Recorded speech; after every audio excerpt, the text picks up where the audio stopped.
My name is Gloria, and I'm 33 years old. 2 years ago, I married my husband, Andy. We live together in an apartment and share the household chores. I once believed we could have a happy married life, but after the wedding, reality fell short of my expectations. I anticipated that Andy and I would have different values but would gradually adjust to each other's perspectives. However, the real issue turned out to be my mother-in-law. It started during the first month of our marriage. One morning, as I was heading out to work, my mother-in-law unexpectedly showed up at our home. She asked me, "What are you doing up so early? Where are you going, Gloria?" When I told her I was going to work, she looked at me in disbelief and said, "You're married now. What are you thinking? Go back to bed." Her reaction stunned me. Instead of offering any support, Andy said, "I'm going to be late for work. See you later," and left me to handle the situation alone. I was at a loss but told my mother-in-law that I needed to go to work too. She responded with, "Are you serious? You're a wife now. Your duty is to stay at home and support your husband. Trust him to take care of things." She blocked my path at the door, continuously interrupting me as I tried to leave. I said, "I'm sorry, but I really have to go. Please just use the key and put it in the mailbox when you leave." Reluctantly, she took the key, and I managed to get to work. However, I made a mistake by allowing her to stay in our home that day. When I returned from work, my mother-in-law was still there. As soon as I walked in, she ordered me to sit down. With a stern look, she began lecturing me on what a wife should be like, repeating the same old values. Andy arrived home midway through the lecture, but by then, the damage had already been done. She made Andy sit down too and said, "You're the husband, so show some dignity. If your wife does whatever she wants, your family will fall apart." Andy kept apologizing to his mother, and I couldn't understand why he was so weak when it came to her. Times have changed, and my mother-in-law's old-fashioned values are her own. They don't concern us. Yet she showed up early in the morning, interfering in our lives, and even wanted me to quit my job. There was no reason for me to obey her, but it made me uncomfortable that Andy would always do as she said. After my mother-in-law left, I complained to Andy, "Why do you always listen to your mother? She's just forcing her idea of a perfect family on us. It's not right to be controlled like this." But Andy seemed to have always been weak against his mother. "I'm sorry, but I can't resist as she insists. Can't you just do what Mom says, just this once?" "That's impossible. You know how important my job is. Next time your mother comes over, I won't let her into the house." "No, you can't do that. Mom will get angry and blame me for not being able to control my wife." Andy's words made me angry again. "But it's true, isn't it? We're in this mess because you never stand up to your mother. Can you at least talk to your father and get him to make her stop? But Mom doesn't listen to Dad either, so." "See, don't you see that your mother is full of contradictions? She said that if a wife does whatever she wants, the family will fall apart. But I thought to myself, she's the one actually causing the family to break down." When I said that, my husband got upset and glared at me, which was rare for him. "Don't speak badly about my mom," he said. I replied, "If you can stand up to me like that, I hope you'll show some strength in front of your mother too." But I knew it was my choice to marry Andy, and despite everything, I still loved him. So I decided to try harder to get along with my mother-in-law. Before Andy, all my previous boyfriends were bossy and controlling. I had many bad experiences with them. That's why I thought Andy, who was quiet and gentle, would make me happy. But in reality, he was too passive and unreliable, which became a problem. Still, I believed I could change the situation if I put in the effort. Since then, I've been trying to do both my housework and job perfectly. Yet my mother-in-law would still come over and complain, saying things like, "Aren't you neglecting the housework because you're working?" One day, I asked her to look around the house and said, "What do you think? I'm doing a good job with the housework, aren't I? Is there anything more I need to do?" She made a frustrated face and replied, "Isn't Andy helping you?" She then glared at Andy, and he turned pale, shaking his head quickly. He has never lied to his mother, so she believes everything he says. In reality, I do make Andy help with the housework, but we keep it a secret from her. My mother-in-law doesn't seem to notice at all. However, when we first got married, Andy didn't know how to do any housework at all, so I took it upon myself to teach Andy how to do housework. As my mother-in-law put on her shoes to leave, she said in frustration, "Even if it's fine now, it won't last." I'll get proof, I swear. I thought to myself, she's so persistent. I planned to just continue with our way of doing things. But my mother-in-law still showed up randomly every week, being a constant nuisance. Hey, this corner is too dusty. See, I knew it. You're not doing enough housework because you're working. Quit your job and take care of the house. This went on for 2 years. To be honest, I was getting tired of this marriage. It was stressful having her come over to check on the housework, rummaging through the fridge and even the wardrobe. It was driving me crazy. One day, she came over as usual and started going through the fridge. What? You don't have anything in here. You can't even cook a decent meal for Andy. Quit your job already. Just then, Andy came home, carrying big shopping bags in both hands. The timing couldn't have been worse. My mother-in-law was shocked to see him and immediately made a fuss. My God, Gloria, what were you thinking? Making your husband help with the housework? I replied, with all due respect, this is normal nowadays. Families with old-fashioned ideas like yours are becoming less common.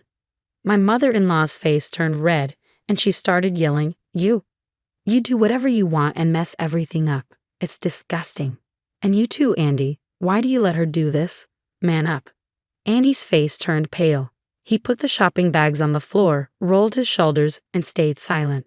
I thought to myself, he really is a pathetic guy. Then I finally spoke back to my mother-in-law in a firm tone. I've been thinking about this for a long time, but isn't this behavior rude? Andy and I are equals in this marriage. We treat each other with respect and have decided not to put the burden on either side. And I will continue to work, even if we have children. So I taught Andy how to do housework myself.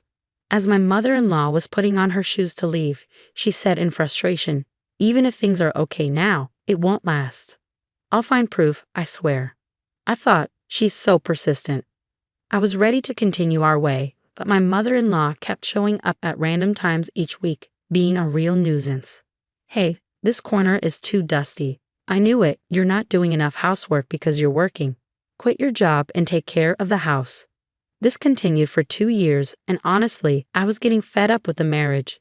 It was stressful having her come over, check the housework, and even go through the fridge and wardrobe. I wondered how much more of this I could take. One day, she came over and started rummaging through the fridge. What? You don't have anything in here. You can't even cook a decent meal for Andy. Quit your job already. Just then, Andy came home with big shopping bags in each hand. The timing was terrible. My mother-in-law was shocked to see him and started making a fuss. My God, Gloria, what were you thinking? Making your husband help with the housework? I replied, with all due respect, this is normal nowadays. Families with old-fashioned ideas like yours are becoming less common.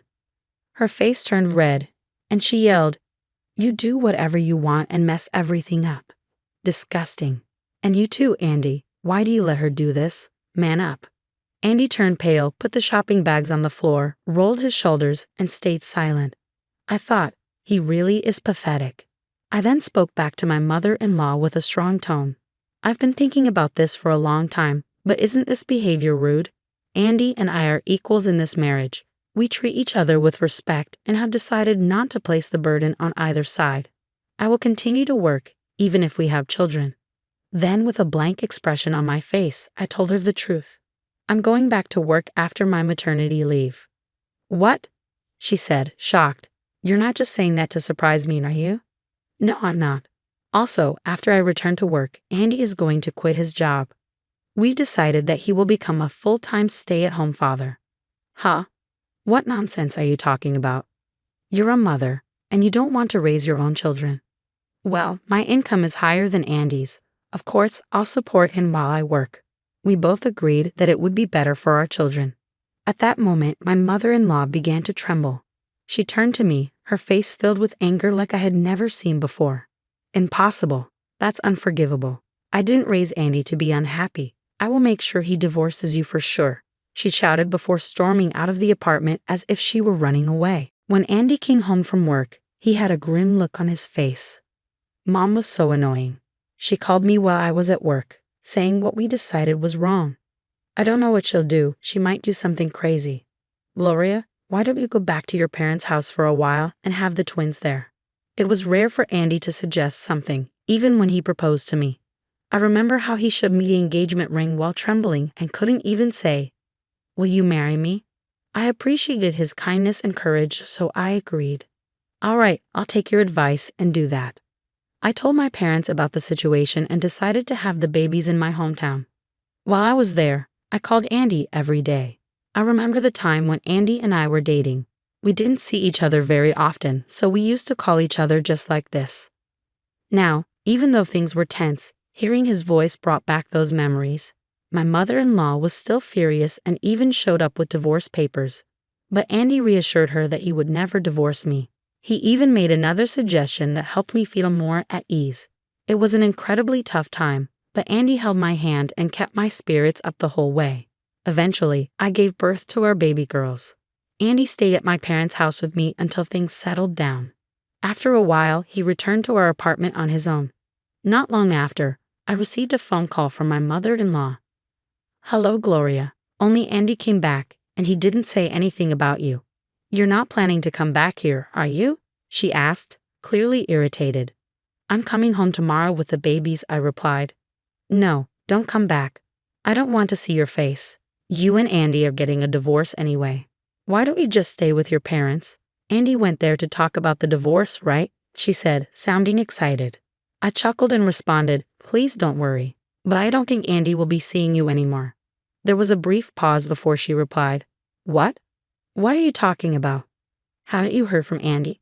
It means that you and Andy are no longer mother and son." He went back to the apartment first to pack. "We're moving out tomorrow." "Haven't you noticed any moving boxes?" "No, I haven't seen anything like that. The room looks clean, but that's because Andy worked so hard to clean it," she said, sounding confused. Then I faintly heard Andy's voice in the background, as if the call was on speaker. His voice became clearer. "Sorry, Gloria. I didn't expect Mom to call you." "It's okay, don't worry about it," I said.